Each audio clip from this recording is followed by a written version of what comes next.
هذا القرآن يوحدنا لطريق الخير يوجهنا الله تعالى أنزله ورسول الله معلمنا هذا القرآن يوحدنا لطريق الخير يوجهنا الله تعالى أنزله ورسول الله معلمنا هذا القرآن هو الهادي لأوائلنا وأواخرنا يدعو للعلم وللعمل. ناظرین کرام، السلام علیکم ورحمۃ اللہ وبرکاتہ. ہم احکام عشرہ کی تفصیل لے کر پھر آپ کی خدمت میں حاضر ہو رہے ہیں. اب تک ہم نے یہ بتایا کہ اللہ تبارک و تعالی نے پہلی آیت کے اندر یعنی آیت نمبر 151 کے اندر 5 احکام بیان فرمائے ہیں، اور دوسری آیت کے اندر 4 اور تیسری آیت کے اندر 1 حکم بیان کیا ہے. تو دوسری آیت کے اندر جو چوتھا حکم ہے، اب ہم اس چوتھے حکم کے اوپر گفتگو کرنا چاہتے ہیں. چوتھا حکم یہ ہے وَبِعَهْدِ اللَّهِ أَوْفُوا، اللہ تبارک و تعالیٰ کے عہد کو پورا کرو. ناظرین کرام، یہاں ٹھہر کر ہم چند الفاظ کے درمیان فرق کو سمجھ لیں تاکہ بات پوری طرح واضح ہو جائے. ایک لفظ ہے وعدہ، اور ایک لفظ ہے عقد، اور ایک لفظ ہے عہد. ان تینوں کے درمیان کیا فرق ہے، آئیے اسے جان لیتے ہیں. وعدہ جو ہوتا ہے وہ یک طرفہ ہوتا ہے. جیسے کوئی کہے کہ میں یہ چیز کرنے کا وعدہ کرتا ہوں، تو جس سے کہہ رہا ہے اس کو اس کے اندر شامل ہونے کی ضرورت نہیں ہے. گویا وعدہ جو ہوتا ہے وہ یک طرفہ ہوتا ہے، اور عہد دو طرفہ ہوتا ہے. یہ فرق ہے وعدہ کے اندر اور عہد کے اندر. اور ایک تیسرا لفظ ہے عقد، جس سے سورہ مائدہ شروع ہوتی ہے، یا ایھا الذین آمنوا اوفوا بالعقود، اے ایمان والو عقود کو پورا کرو. ناظرین کرام، بڑی دلچسپ بات ہے وہ یہ کہ یہ جو 9واں حکم ہے وہ بعہد اللہ اوفو، اوفو کے ساتھ اللہ کا عہد آیا ہے، اور سورہ مائدہ کی پہلی آیت میں عقود کے ساتھ ایفا کا لفظ آیا ہے. یا یوں کہہ سکتے ہیں کہ اس 9ویں حکم کے اندر عہد کے ساتھ اوفو آیا ہے، اور سورہ مائدہ کی پہلی آیت میں عقود کے ساتھ اوفو آیا ہے. یہاں کہا گیا وہ بعہد اللہ اوفو، اور سورہ مائدہ کی آیت میں کہا گیا یا ایھا الذین آمنوا اوفوا بالعقود. تو عقد میں اور عہد میں اور وعدے میں کیا فرق ہے؟ عقد کے اندر تحریر ہوتی ہے، قسم کھا کر کے کوئی چیز کہی جاتی ہے، یا اس میں تکرار ہوتی ہے، تو اس کو عقد کہتے ہیں. ہم ہندوستان میں رہتے ہیں، ہم انڈین ہیں، اور یہاں رہنے کا مطلب یہ ہے کہ ہم یہاں کا جو دستور ہے اس کو تسلیم کرتے ہیں. گویا حکومت سے ہمارا ایک عقد ہے، اور یہاں اللہ تبارک و تعالیٰ نے یہ فرمایا ہے کہ اے ایمان والو، تمہارے ایمان کا تقاضا یہ ہے کہ عقد کو پورا کرو. تو چونکہ ہم اس ملک میں رہتے ہیں، حکومت سے ہمارا ایک طریقے کا عقد ہے. ہم کوئی ایسا کام نہیں کریں گے جس سے حکومت کو تکلیف پہنچے. مثلا بجلی چوری کرنا یہ عقد کے خلاف ہے، ٹیکس چوری کرنا یہ بھی عقد کے خلاف ہے. تو ایسی چیزوں کا ارتکاب کرنا جس سے حکومت متاثر ہو، ان تمام چیزوں کے ارتکاب سے سورہ مائدہ کی پہلی آیت میں منع کر دیا گیا ہے. فرمایا گیا یا ایھا الذین آمنوا اوفوا بالعقود، اگر کسی سے آپ نے عقد کر لیا ہے تو آپ اس عقد کو پورا کریں، عقد کی خلاف ورزی نہ کریں. تو ناظرین کرام، وعدہ، عہد اور عقد کے درمیان فرق آپ کو معلوم ہو گیا. وعدہ ایک طرفہ ہوتا ہے، عہد دو طرفہ ہوتا ہے، اور عقد میں لکھا پڑھی ہوتی ہے، تحریر ہوتی ہے، قسم ہوتی ہے. اللہ تبارک و تعالی نے انسانوں سے ایک عہد اس دنیا میں آنے سے پہلے لیا تھا. بار بار اللہ تبارک و تعالی وہ عہد یاد دلاتا ہے. آئیے 9ویں پارے کے اندر سورہ آراف کے اندر ہم وہ عہد دیکھ لیتے ہیں.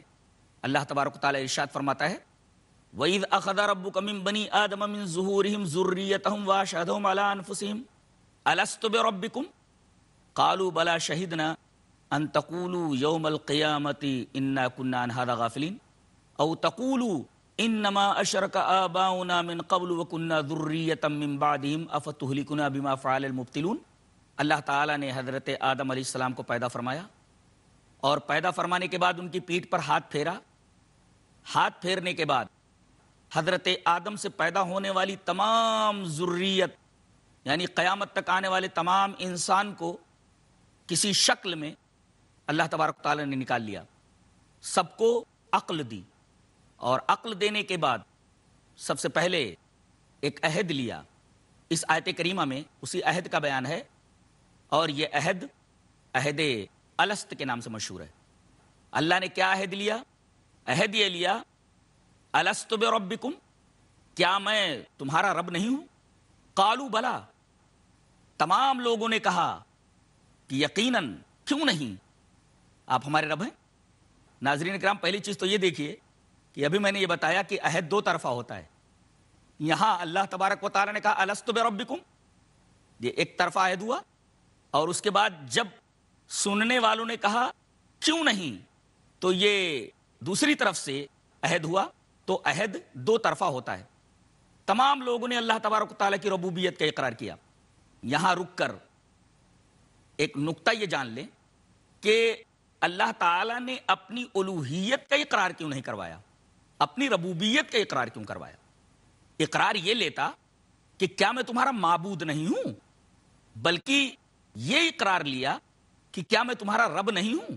تو ناظرین کرام، یہ نقطہ پیش نظر رکھیں کہ اللہ تبارک و تعالی نے اپنی ربوبیت کا اقرار لے کر کے در حقیقت اس طرف اشارہ فرمایا ہے کہ اس کی جتنی بھی صفات ہیں، تمام صفتوں میں سب سے عام صفت ربوبیت ہے. آدمی پیدا ہو تو چاروں طرف وہ ربوبیت کے مظاہر دیکھتا ہے. دائیں طرف دیکھے تو ربوبیت کے مظاہر نظر آئیں گے، بائیں طرف دیکھے تو ربوبیت کے مظاہر نظر آئیں گے، آگے دیکھے تو ربوبیت کے مظاہر، پیچھے دیکھے تو ربوبیت کے مظاہر، نیچے دیکھے تو ربوبیت کے مظاہر، اوپر دیکھے تو ربوبیت کے مظاہر. چاروں طرف ربوبیت کے مظاہر اس کو نظر آتے ہیں. اس اجمال کی تفصیل اس طرح کر لیں کہ ایک پیڑ آدمی اپنے سامنے دیکھتا ہے، فوراً سمجھ جاتا ہے کہ اس پیڑ کی کوئی پرورش کر رہا ہے، گویا یہ پیڑ صفت ربوبیت کا مظہر ہے. ایک بچے کے اوپر نظر پڑے تو آدمی فوراً یہ سوچنے پر مجبور ہو جاتا ہے کہ یہ بچہ بڑھ رہا ہے اور کوئی اس کی پرورش کر رہا ہے. تو ایک بچہ بھی اللہ تبارک و تعالیٰ کی ربوبیت کا مظہر ہے. جس طرف آپ دیکھیے ہر طرف آپ کو اللہ تبارک و تعالیٰ کی ربوبیت کے مظاہر نظر آئیں گے. تو چونکہ یہ صفت سب سے عام تھی اور ایمان کی دہلیز تک پہنچنے کے لیے یہ پہلے اسٹیپ کا کام دیتی تھی کہ یہ وہ اسٹیپ ہے، یہ وہ پہلی سیڑھی ہے جس پر چڑھ کر کے تم ایمانیات تک، توحید تک اور میری عبودیت کی طرف آؤ گے. اسی وجہ سے اللہ تبارک و تعالی نے عہد الست میں اپنے معبود ہونے کا اقرار نہ لیتے ہوئے، عہد نہ لیتے ہوئے لوگوں سے ربوبیت کا عہد لیا. الست بربکم، اور تمام لوگوں نے اقرار کیا. قالوا بلا، لوگوں نے کہا کیوں نہیں. اور اللہ تبارک و تعالی نے انہیں متنبہ کر دیا کہ دیکھو یہاں تم اقرار کر رہے ہو، کہیں یہ مت کہہ دینا قیامت کے دن کہ ہمیں اس بات کا علم نہیں تھا، ہم اس سے غافل تھے. او تقولوا انما اشرک آباؤنا من قبل وكنا ذریۃ من بعدهم افتهلكنا بما فعل المبطلون، یا کہیں یہ نہ کہہ لیں لوگوں کہ چونکہ ہمارا ماحول مشرکانہ تھا، ہمارے ماں باپ، باپ دادا یہ مشرک تھے اور انہی کے نقش قدم پر ہم بھی چل کر کے مشرک ہو گئے، تو کیا تو ہمارے آبا و اجداد کی وجہ سے، باطل پرستوں کی وجہ سے تو ہم کو ہلاک کرے گا؟ تمہیں یہ عذر کرنے کی گنجائش نہیں رہ جائے گی. لہذا اس وجہ سے تم سے یہ عہد لیا جا رہا ہے جس کو عہد الست کہتے ہیں۔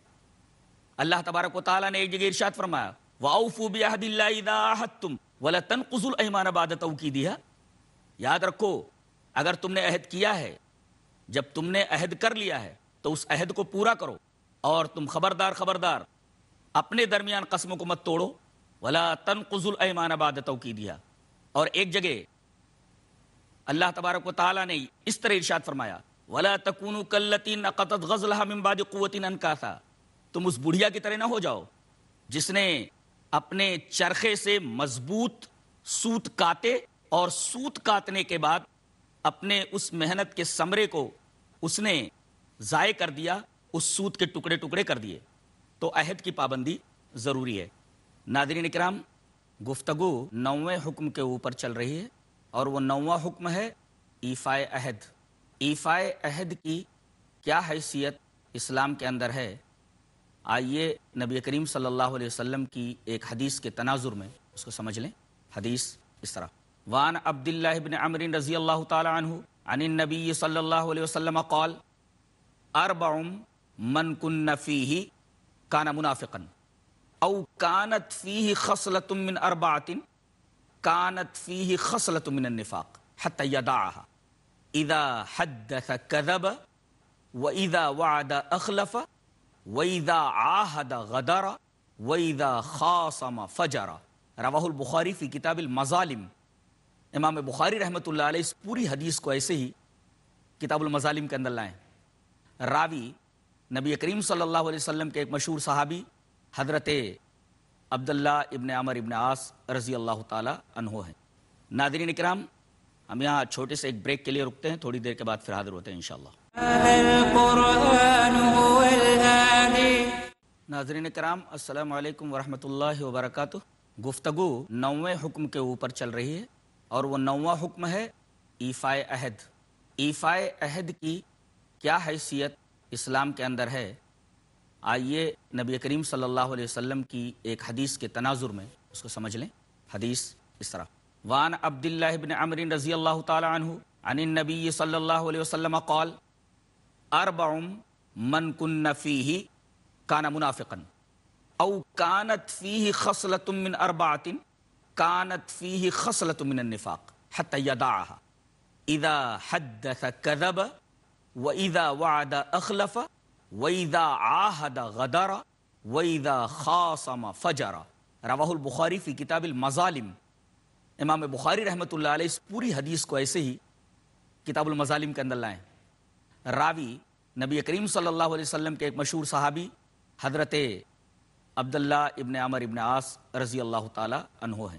حضرت عبداللہ ابن عمر ابن عاص رضی اللہ تعالیٰ عنہ فرماتے ہیں کہ نبی کریم صلی اللہ علیہ وسلم نے ارشاد فرمایا کہ 4 باتیں، 4 افعال، 4 صفتیں جس انسان کے اندر موجود ہوں تو وہ منافق مانا جائے گا۔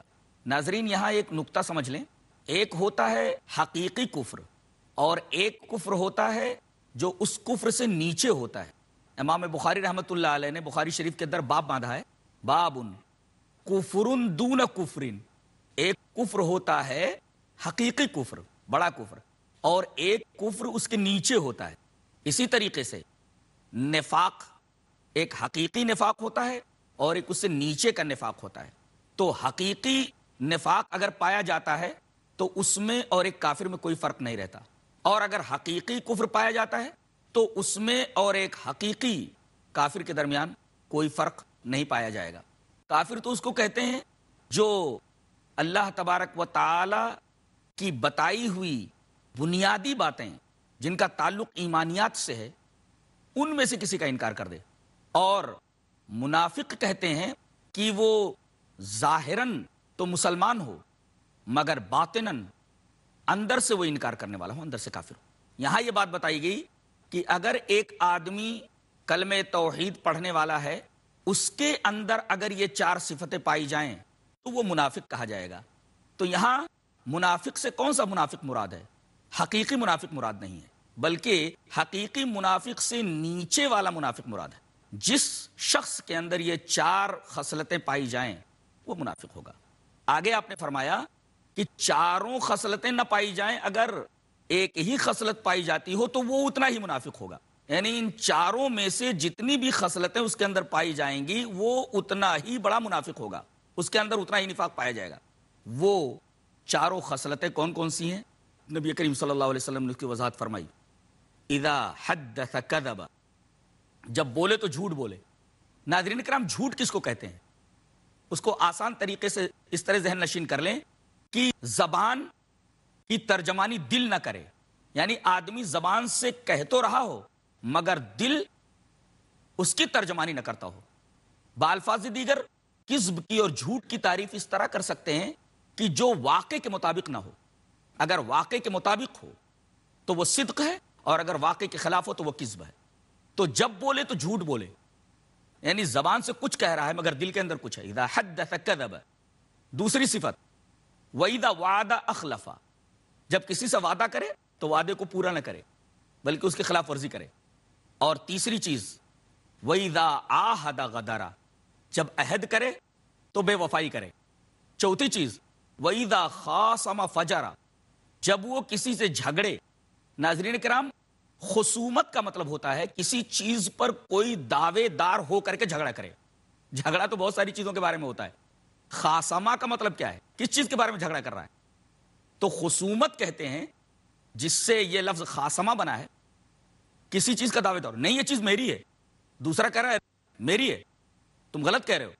تو کسی چیز پر دعوے دار ہو کر کے جھگڑا کرنا, عربی میں اس کو خصومت کہا جاتا ہے. اب آدمی کسی ایسی چیز کا دعوے دار ہو کر کے کسی آدمی سے جھگڑا کرے جو چیز اس کی نہیں ہے, اور سامنے والا اس کی مخالفت کرے تو فجرا, تو ڈھٹائی پر اتر آئے, گالی گلوچ پر اتر آئے. تو اگر یہ چار صفتیں کسی انسان کے اندر پائی جاتی ہیں تو وہ منافق ہے.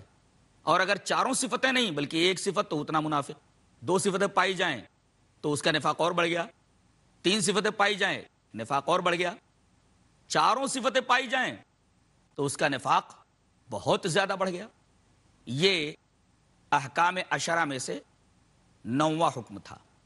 10واں حکم جسے اللہ تبارک و تعالیٰ نے سیپریٹ, الگ سے علیحدہ ایک آیت کے اندر بیان فرمایا ہے. آئیے پہلے وہ آیت کریمہ پڑھ لیتے ہیں, یعنی تیسری آیت کریمہ. اللہ فرماتا ہے وَأَنَّ هَذَا صِرَاطِي مُسْتَقِيمًا فَاتَّبِعُوهُ وَلَا تَتَّبِعُوا السُّبُلَ فَتَفَرَّقَ بِكُمْ عَنْ سَبِيلِهِ ذَلِكُمْ وَصَّاكُمْ بِهِ لَعَلَّكُمْ تَتَّقُونَ. یہ میرا راستہ سیدھا راستہ ہے, میرا راستہ صراط مستقیم ہے, تو تم لوگ اسی راستے پر چلو. ناظرین کرام, ایک بات واضح طور پر معلوم ہوئی کہ جنت کی طرف جانے والا راستہ ایک ہی ہے. بعض لوگوں کا یہ کہنا کہ راستے مختلف ہیں, پہنچنے کی جگہ ایک ہے. جاننا چاہیے کہ جنت کی طرف جانے والا راستہ ایک ہے, اور اللہ تبارک و تعالی نے اس کا نام بھی بتا دیا ہے, اور یہ فرمایا کہ تم اسی راستے کے اوپر چلو. فَاتَّبِعُوهُ, اسی راستے پر چلو. وَلَا تَتَّبِعُوا السُّبُلَ, راستے پر چلو, راستوں پر نہ چلو. اور نبی کریم صلی اللہ علیہ وسلم نے اس آیت کریمہ کی وضاحت ایک حدیث پاک میں فرمائی ہے, جسے امام ابن ماجہ رحمہ اللہ کتاب المقدمہ کے اندر لائے ہیں. روایت اس طرح وان جابر بن عبد اللہ رضی اللہ تعالیٰ عنہ قال كنا عند النبي صلی اللہ علیہ وسلم فخط خطا وخط خطين عن يمينه وخط خطين عن يساره ثم وضع يده في الخط الاوسط فقال هذا سبيل الله ثم تلا هذه وان هذا صراطي مستقيما فاتبعوه ولا تتبعوا السبل فتفرق بكم عن سبيله. رواہ ابن ماجہ فی کتاب المقدمہ, امام ابن ماجہ اس کو کتاب المقدمہ کے اندر ہے. راوی حضرت جابر بن عبداللہ. حضرت جابر بن عبداللہ رضی اللہ تعالیٰ عنہ فرماتے ہیں کہ ہم نبی کریم صلی اللہ علیہ وسلم کے پاس بیٹھے ہوئے تھے, میں تھا اور بہت سارے صحابہ کرام آپ کے پاس بیٹھے ہوئے تھے. آپ نے سب کے سامنے ایک لکیر کھینچی, ایک سیدھی لکیر, ڈریو اے اسٹریٹ لائن, ایک سیدھی لکیر آپ نے کھینچی, اور اس سیدھی لکیر کے دائیں طرف دو لکیریں کھینچی, اور اس لکیر کے بائیں طرف دو لکیریں کھینچی. ناظرین کرام غور فرمائیں, اس حدیث میں کتنی لکیریں ہو گئی؟ سیدھی لکیر کے دائیں طرف دو لکیریں اور سیدھی لکیر کے بائیں طرف دو لکیریں, 4 لکیریں ہو گئی. نبی کریم صلی اللہ علیہ وسلم نے اس کے بعد جو سیدھی اور درمیان کی لائن تھی اس کے اوپر انگلی رکھ کر کے فرمایا ھذا سبیل اللہ, یہ اللہ کا راستہ ہے, اور اسی راستے کے اوپر چلو، مختلف راستوں پر نہ چلو، اس لیے کہ یہی وہ راستہ ہے جس کے اوپر شیطان بیٹھا ہوا ہے۔ ناظرین کرام، غور کرنے کا مقام ہے کہ شیطان تک کو معلوم ہے کہ جنت کی طرف جانے والا راستہ ایک ہی ہے۔ کیسے معلوم ہوا؟ جب اللہ تعالیٰ نے اس کو راندے درگاہ کیا تو اس نے یہی تو کہا تھا، قال فبما اغويتني لاقعدن لهم صراطك المستقيم ثم لآتينهم من بين ايديهم ومن خلفهم وعن ايمانهم وعن شمائلهم ولا تجد اکثرهم شاکرین۔ سورہ آراف کی یہ 2 آیت کریمہ تھی جو میں نے آپ کے سامنے پڑھی۔ ابلیس یہ کہتا ہے کہ تو نے مجھے آدم کی وجہ سے گمراہ کیا، میں نے اس کو سجدہ نہیں کیا، تو نے اس کی وجہ سے مجھے گمراہ کیا، تو میں اس کو بھی نہیں چھوڑوں گا اور اس کی ذریت کو بھی میں اکثریت کو تیرا ناشکرہ بنا دوں گا۔ اور اس نے اپنے وعدے کو سچ کر دکھایا۔ اللہ نے سورہ سبا کے اندر ارشاد فرمایا وَلَقَدْ صَدَّقَ عَلَيْهِمْ إِبْلِيسُ ظَنَّهُ، وہاں تو اس کا گمان تھا، لیکن اس نے اتنی محنت کی کہ اس نے اپنے عہد کو، اپنے وعدے کو سچ کر دکھایا۔ اور فَاتَّبَعُوهُ إِلَّا فَرِيقًا مِّنَ الْمُؤْمِنِينَ، انسانوں کی اکثریت اس کے پیچھے لگ گئی سوائے ایمان والوں کے ایک گروہ کے۔ سارے کے سارے لوگ بہک گئے، سب کو اس نے ناشکرہ بنا دیا۔ اور کہاں بیٹھ کر کے اس نے ان کو ناشکرہ بنایا؟ اسی صراط مستقیم پر بیٹھ کر کے، اس لیے کہ اس نے کہا تھا لاقعدن لهم صراطک المستقیم، میں تیرے صراط مستقیم کے اوپر بیٹھ جاؤں گا جو تیری جنت کی طرف آتا ہے، اور اس راستے پر آنے والے ہر آدمی کے آگے سے حملہ کروں گا، پیچھے سے حملہ کروں گا، دائیں سے حملہ کروں گا، بائیں سے حملہ کروں گا، اور مقصد یہ ہوگا کہ اس راستے پر سے میں ان لوگوں کو ہٹا دوں۔ کتنے لوگ ہیں جو اس راستے پر آئے ہی نہیں، ان کو آنے ہی نہیں دیا۔ بہت سارے لوگ آئے مگر ان تمام لوگوں کو اس راستے سے اس نے ہٹا دیا، اور آج دنیا کی اکثریت اس صراط مستقیم سے ہٹی ہوئی ہے۔ یہ 10واں جو حکم ہے یہ بھی بڑا ہی شاندار اور بڑا ہی اہم حکم ہے۔